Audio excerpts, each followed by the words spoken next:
جو لوگ ایمان لائے اور عمل نیک کیے ان کے لیے خوشحالی اور عمدہ ٹھکانہ ہے۔ صلی اللہ علیہ وسلم دلنی علی عمل یدخلنی الجنت ویباعدنی من النار۔ آپ مجھے ایک ایسا عمل بتائیے کہ جو مجھے جنت میں لے جائے اور مجھے جہنم سے بچائے۔ ایک ایسا عمل جو مجھے جنت میں داخل کرے اور جہنم سے مجھے بچائے۔ تو اللہ کے نبی علیہ السلام نے فرمایا کہ لقد سألتنی عن عظیم وإنه ليسير على من يسره اللہ۔ معاذ، تم نے بہت ایک عظیم، بہت بڑا مسئلہ، بہت بڑے عمل کے بارے میں مجھ سے پوچھا ہے کہ جنت سے جنت میں جانا اور جہنم سے اپنے آپ کو بچا لینا، اس سے بڑا کام، اس سے بڑا مسئلہ تو اس کائنات میں ہے ہی نہیں۔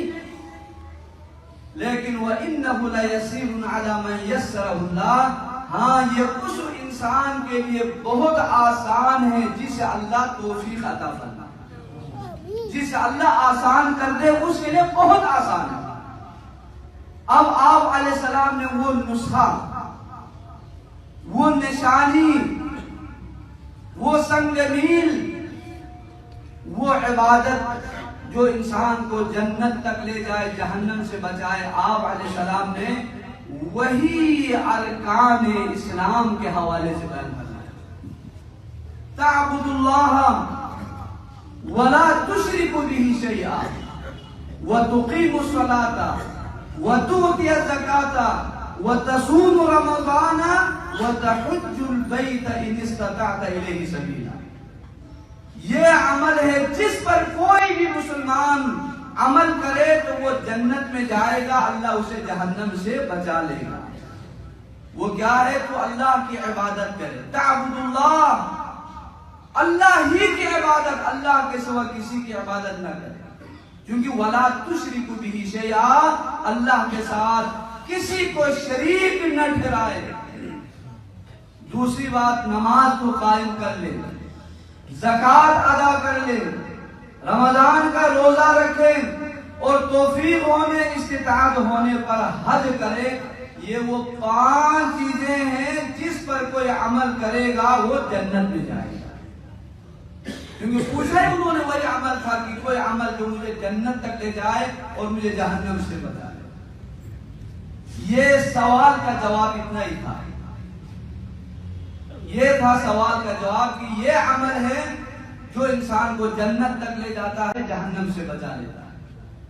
لیکن پھر اللہ کے نبی علیہ السلام نے کہا الا ادلک علی ابواب الخیر، کہ معاذ میں تمہیں اور کچھ خیر و برکت کی چیزیں نہ بتاؤں، اور تمہیں خیر کے دروازے تیرے لیے نہ کھول دوں، نہ بتاؤں؟ اللہ کے نبی علیہ السلام نے صدقہ کی ترغیب دی کہ صدقہ دیا کرو، ان صدقۃ تطفئ الخطیئۃ کما یطفئ الماء النار۔ معاذ اگر صدقہ کرے گا انسان کے گناہوں کو اس طرح وہ مٹا دیتا ہے جیسے پانی آگ کو بجھا دیتا ہے۔ یہ صدقہ کی فضیلت۔ اور پھر آگے فرمایا اللہ کے نبی علیہ السلام وَصَلَاةُ الرَّجُلِ فِي جَوْفِ اللَّيْلِ، حدیث لمبے میں صرف اسی بات پہ آتا ہوں جو اس موضوع سے متعلق ہے۔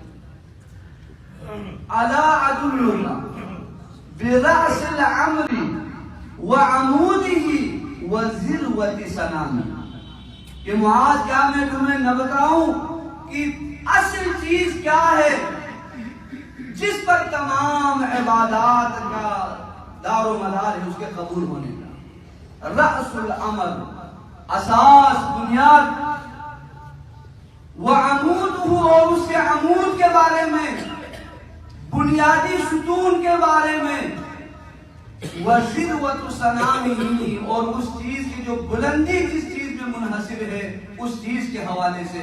میں نے کہا بلا یا رسول اللہ، اللہ کے نبی کیوں نہیں، ذرا ضرور فرمائیے، بتائیے۔ آپ نے فرمایا کہ رأس الامر الاسلام، بنیادی چیز کیا ہے؟ اسلام ہے۔ اسلام کے بغیر کوئی نیکی، کوئی چیز اللہ تعالیٰ قبول ہی نہیں فرماتا۔ اسلام لانا شرط ہے۔ وعمودہ الصلاۃ، دین کا جو عمود ہے، ریڑھ کی ہڈی، انسان کے ریڑھ کے ہڈی کے بالکل آخری حصہ جسے العمود الفقری کہتے ہیں، جس سے انسان کی تخلیق شروع ہوتی ہے اور قیامت کے دن بھی، یعنی قبر میں بھی اللہ کے نبی نے فرمایا کہ سارے انسان کے جوڑ اور ساری ہڈیاں گل جاتی ہے، سڑ جاتی ہے، لیکن وہ ریڑھ کی ہڈی باقی رہتی ہے، وہ جس سے قیامت کے دن انسان کی دوبارہ تخلیق ہونی، اس کو عمود کہتے ہیں۔ عمود جس پر انسان کی زندگی تخلیق کا دار و مدار ہے، وہ نہیں گلتا، وہ سڑتا نہیں ہے۔ اللہ کے نبی علیہ السلام کی حدیث ہے الا عجب الذنب، کہ بالکل ریڑھ کی ہڈی کا آخری حصہ جہاں سے ریڑھ کی ہڈی اٹھتی ہے، وہ آخری حصہ جو ہے وہ قبر میں بھی چاہے 1000 سال بھی گزر جائے وہ سڑتا نہیں ہے۔ وَمِنْهَا يُنْشَأُ الْخَلْقُ، اسی سے اللہ تعالیٰ دوبارہ انسان کی ہڈیاں پیدا کرنا شروع کر دیتا ہے۔ نماز بھی وہ عمود فقری ہے۔ نماز بھی انسان کے ایمانی زندگی کے لیے اس ریڑھ کی ہڈی کی حیثیت ہے جس کے بغیر انسان کی زندگی تخلیق ناممکن ہے۔ وعمود الصلاۃ وذروۃ السلام الجہاد، جس طرح اونٹ کے کوہان ہے سب سے اونچی چیز، بلند چیز، اسلام کی بلندی، اعلاء کلمت اللہ، یہ جہاد میں مجمل ہے، جہاد میں پوشیدہ ہے۔ جب تک مسلمان جہاد کرتے رہیں گے اسلام بلند رہے گا۔ جب جہاد کو چھوڑ دیں گے تو اسلام معاشرے میں کمزور نظر آئے گا۔